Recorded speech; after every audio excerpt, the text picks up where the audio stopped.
దయచేసి ఫిలిప్పీయులు రాసిన పత్రిక 1వ అధ్యాయము 9వ వచనం మనము చదువుదాము. రైట్, ఇక్కడ దీనికి ముందు పౌలు చెరసాలలో ఉండి ఒక పత్రికను రాస్తున్నాడు. ఫిలిప్పీయులో ఉన్న సంఘానికి రాస్తున్నాడు. మాసిదోనియాలో ఫిలిప్పు అనే సంఘము, యూరప్లో మాసిదోనియా ఉంటుంది.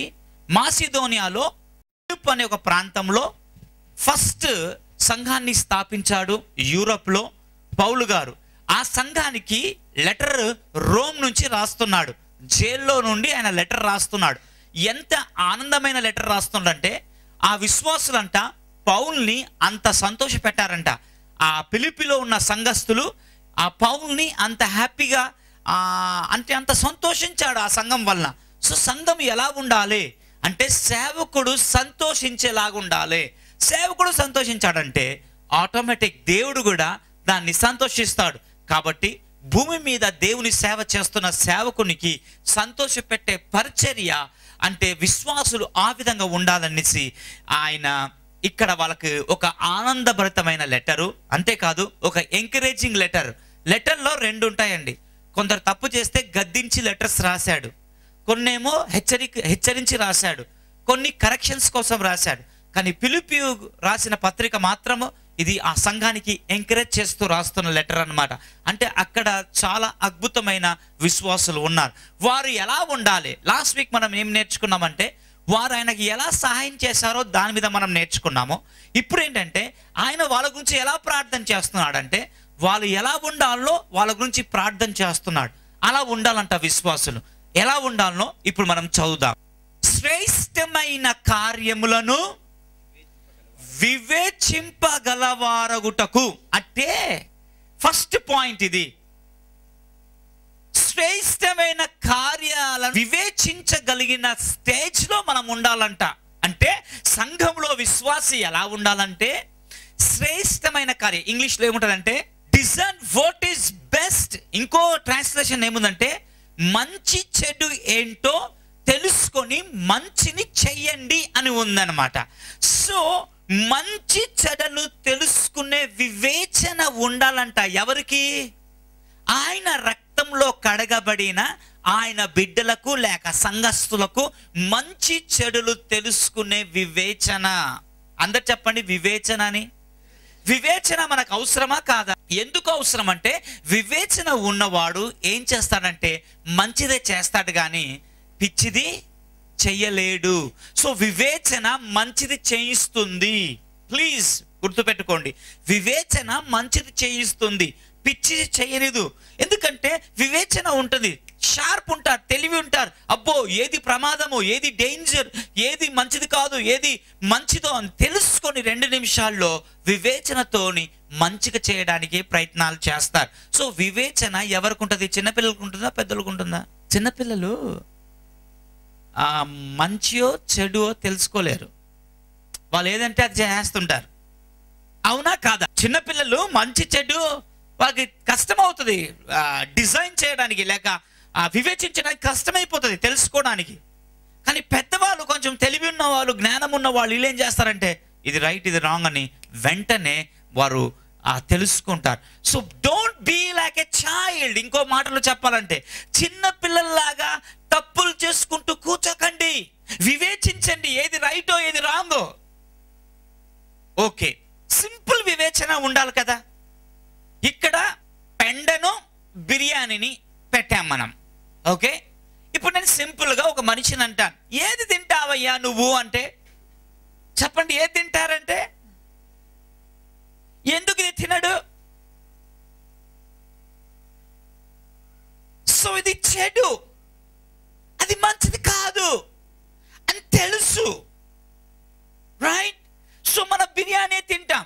సో పెండకు బిర్యానీకి తేడా తెలియని వాళ్ళు ఉంటారా? చెప్పండి. సింపుల్ అండి. మంచి చెడు తెలుసుకునే తెలివి మనకు లేదా? వివేచించలేమా? బీరు బాటలకి థమ్సప్ బాటలకి తేడా తెలీదా? చెప్పండి. రమ్ము బాటలకి పెప్సీకి తేడా తెలీదా?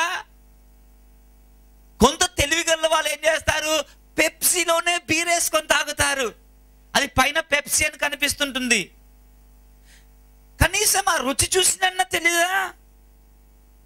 ఎంత అమాయకంగా మనము డ్రామా చేస్తామండి. టీవీ ఏది పనికి రాదో ఏదో పనికొచ్చదో తెలియదా?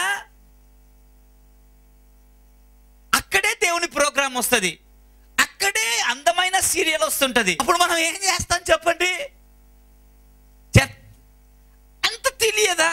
ఇక్కడ దేవుని ప్రోగ్రాం వస్తుంది, ఇక్కడ ఇంకో ప్రోగ్రాం, ఇక్కడ పెండ, ఇక్కడ బిర్యానీ.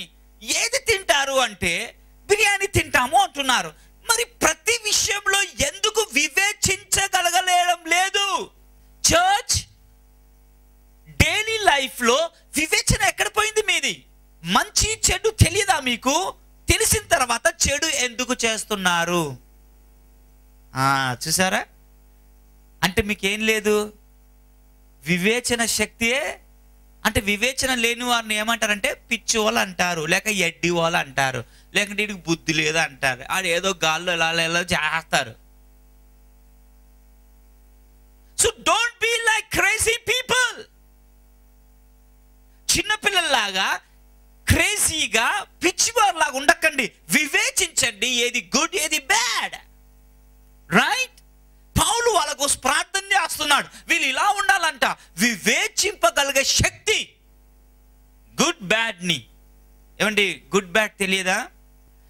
ఆఫ్టర్ ఆల్ టమాటాలు, బెండకాయలు లేక వంకాయ కొనేటప్పుడే బుద్ధిని యూస్ చేసి మంచి ఎన్నుకుంటే జీవితంలో ఎందుకు మంచిదాన్ని ఎన్నుకోలేకపోతున్నారు? 24 గంటల్లో 1 గంట ప్రార్థనని ఎందుకు ఎన్నుకోలేకపోతున్నారు? ఎందుకండి దైవ జ్ఞానం వివేచించలేడా? వివేచన రావడం లేదా? ఎందుకండి మనము బైబిల్ చదవాలంటే మనకు అక్కడ టీవీ చూస్తున్నాం కానీ బైబిల్ చదివే టైం మనకు దొరకలేదు అంటున్నారు. వివేచన లేదా? ఎందుకు వివేచించలేకపోతున్నాం మనము? చిన్న విషయంలో ఎంతో తెలివిని యూజ్ చేస్తున్నాము, డబ్బు సంపాదన కోసం ఎంతో బుర్ర యూజ్ చేస్తున్నాం, కానీ మంచి చెడు ఏంటో తెలియలేకపోని స్థితిలో ఉన్నామా మనము? Why you not using your brain? చిన్న విషయాల్లో ఎందుకు నువ్వు వివేచించలేకపోతున్నావు? అబద్ధం చెప్పొద్దని తెలియదా? ఎందుకు చెప్తున్నారు అబద్ధం? అబద్ధం చెప్పడం వల్ల నష్టం ఉందని తెలియదా మనకు? మనం ఎందుకు చెప్తున్నాం అబద్ధం? మోసం చేయొద్దని మనకు తెలియదా? తెలుసు, కానీ ఎందుకు మోసం చేస్తున్నాం? చెడు పని చేయొద్దని తెలియదా? తెలుసు, కానీ ఎందుకు చేస్తున్నాం? వివేచన లేదా మీకు? Why we are doing? ఆలోచన శక్తి ఎక్కడ పోయింది? మంచి చెడు ఆలోచన శక్తి ఎక్కడికి పోయింది మనది? యవనస్తులు ఇది మంచిది కాదు, ఇది మంచిది. యవనస్తులు డ్రెస్ కొనుక్కోడురా బాబు అంటే వాళ్ళ డాడీ డబ్బులు ఇస్తే మంచి డ్రెస్ సెలెక్ట్ చేస్తారు. డబ్బు ఎంతనో తెలియదు కానీ మంచి డ్రెస్సులు. అదే ఉత్తి డ్రెస్ మామూలుది వేసుకోరా, చీప్ది, 150కి టీ షర్ట్ వేసుకో అంటే 150కి టీ షర్ట్ వస్తుందా అని అంటాడు. ఉత్తుత్త దానికి శ్రేష్టమైనవి ఏంటి? ఉత్తుత్త దానికి శ్రేష్టమైనవి కావాలంట. అసలు శ్రేష్టమైన జీవితానికి కావాల్సిన మాత్రం మనము శ్రేష్టమైనవి తీసుకోవడం లేదు. అక్కడ రాయబడి ఉంది శ్రేష్టమైన అంటే తెలుసా ఏంటి? మంచి, ద బెస్ట్. మీరు జీవితంలో ఏదైనా పని చేస్తే ద బెస్ట్ పని చేయండి. దేవుని కొరకు ఏదైనా చేయాలంటే ద బెస్ట్ చేయండి. ప్రార్థన చేస్తే బెస్ట్ ప్రార్థన చేయండి. బైబిల్ చదివితే బెస్ట్గా చదవండి. చర్చికి వస్తే బెస్ట్గా రండి. శ్రేష్టంది చేయండి. కానీ అంతేకాని మనం శ్రేష్టమి చేయము, వివేచన లేనివారు. కానీ ఇక్కడ పౌలు ఫిలిప్పీలో ఉన్న పత్రికలో ఆ సంఘానికి ఆయన ఎలా ప్రార్థనిస్తే వివేచన ఉండేలాగా. చాలాసార్లు మనము శ్రేష్టమైన చీర కావాలి, శ్రేష్టమైన ఇల్లు కావాలి, శ్రేష్టమైన డబ్బులు కావాలి, జీతము కావాలి, శ్రేష్టమైన అన్ని కావాలి. కానీ శ్రేష్టమైన క్రియలు, బుద్ధులు, శ్రేష్టమైన పనులు, శ్రేష్టమైన గుణములు చూసారా? కుళ్ళు శ్రేష్టమైన గుణమా? చెప్పండి, కుళ్ళు శ్రేష్టమైన గుణమా? ఒకరిని క్షమించలేకపోవడం అది శ్రేష్టమైన గుణమా? కాదు. మరి ఇవన్నీ ఎక్కడి నుంచి వచ్చాయి? అన్ని శ్రేష్టం కావాలంటున్నారు, కానీ శ్రేష్టమైన పనులు మనము చేయలేని స్థితిలో ఉన్నాము. అందుకే వివేచన, ప్లీజ్ కొంచెం వివేచించండి. నేనేం చేస్తున్నానో ఆలోచన చేయండి. అయ్యో, నేను మంచి చేస్తున్నానా, చెడు చేస్తున్నానా? 24 గంటల్లో 24 అవర్స్లో ఫైనల్గా ఎంత మంచి చేశారు, ఎంత పాడు చేస్తామో ఆలోచన చేయండి. ఏం కానీ రిజల్ట్స్ ఎలా వస్తాయి చెప్పండి అండి. టైం వేస్ట్ చేయడము, పిచ్చిగా చేయడమే ఎక్కువ ఉంటాయి. మంచి పనులు దినంలో 24 గంటల్లో మంచి పనులు చేసిన ఎన్ని ఉంటాయి అంటే ఈ లెవెల్ అది ఎక్కువ ఉంటుందా, ఇది ఎక్కువ ఉంటుందా చెప్పండి? పిచ్చి పనులు చేసిన ఎక్కువ పర్సంటేజ్ ఉంటుందా అండి? మంచి పనులు చేసే పర్సంటేజ్ ఎక్కువ ఉంటుందా? మరి వివేచన ఎందుకు లేదు అంటున్నాను నేను. వివేచించండి ప్లీజ్. కొంచెం వివేచనతో పాములాగా పావురం వలె నిష్కపటంగా ఉండమన్నాడు. వివేచన అంటే వెరీ తెలివితో ఏది ఎక్కడ పెట్టాలనో, ఎక్కడి నుంచి ఏది వస్తుందో తెలుసుకొని ఆ తప్పులో పడకుండా ఉండడమే, పాపంలో పడకుండా ఉండడమే వివేచన. అంటే ఏదైనా శోధన వచ్చింది అనుకోండి, అందులో పడకూడదు, మనం టక్కుమని పడిపోవద్దు. వివేచన గలవాడు పడిపోడు. సో వివేచన కలిగి గుడ్ చేయండి, ద బెస్ట్ చేయండి, కానీ పిచ్చిగా చేయకండి అని పౌలు ఫిలిప్పీలు ఉన్న పత్రికలో ఉన్న సంఘంలో వారి గురించి చెప్తున్నాడు. మీరు అలానే ఉండాలని దేవుడు కోరుకుంటున్నాడు. నెక్స్ట్ పాయింట్ చూద్దాం. ఇక్కడ మీ ప్రేమ ఎలా ఉండాలంట? తెలివితోనూ సకల విధమైన జ్ఞానముతోనూ. తెలివి అనగా జ్ఞానాన్ని అప్లై చేయడము, తెలివి అనగా ప్రేమను క్రియరూపంలో పెట్టడము. సో మీకు ప్రేమ తెలివితో ఉండాలి. చూసారా, ప్రేమ గుడ్డిదంటారు చాలా మంది. ప్రేమ గుడ్డిది కానే కాదు. ప్రేమ గుడ్డిది ఎందుకు అవుతుంది? ప్రేమ గుడ్డిదైతే అందరిపై బాయిలో పడతారు. ఆ గుడ్డిది కాదు ప్రేమ. Love is not blind, love is sacrifice.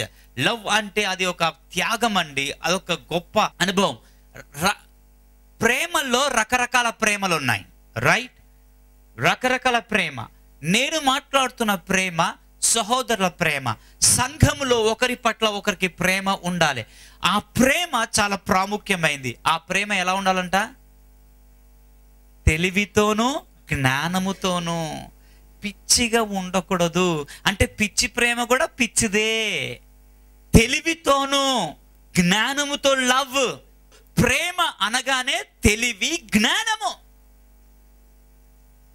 Love అనేది మీది వెరీ ఇంటెలిజెంట్, చాలా జాగ్రత్తగా ఉండాలి. దేనంటే దాన్ని ప్రేమించకూడదు, అది దాని అర్థము.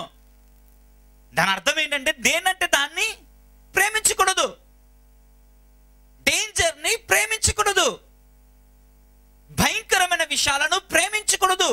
ఏదైతే నిన్ను పాడు చేస్తుందో దాన్ని ప్రేమించకూడదు. డబ్బుని ప్రేమించాలా? తెలివి జ్ఞానం ఉంటే డబ్బుని మీరు ప్రేమించరు, డబ్బుని మెయింటైన్ చేస్తారు. చూసారా?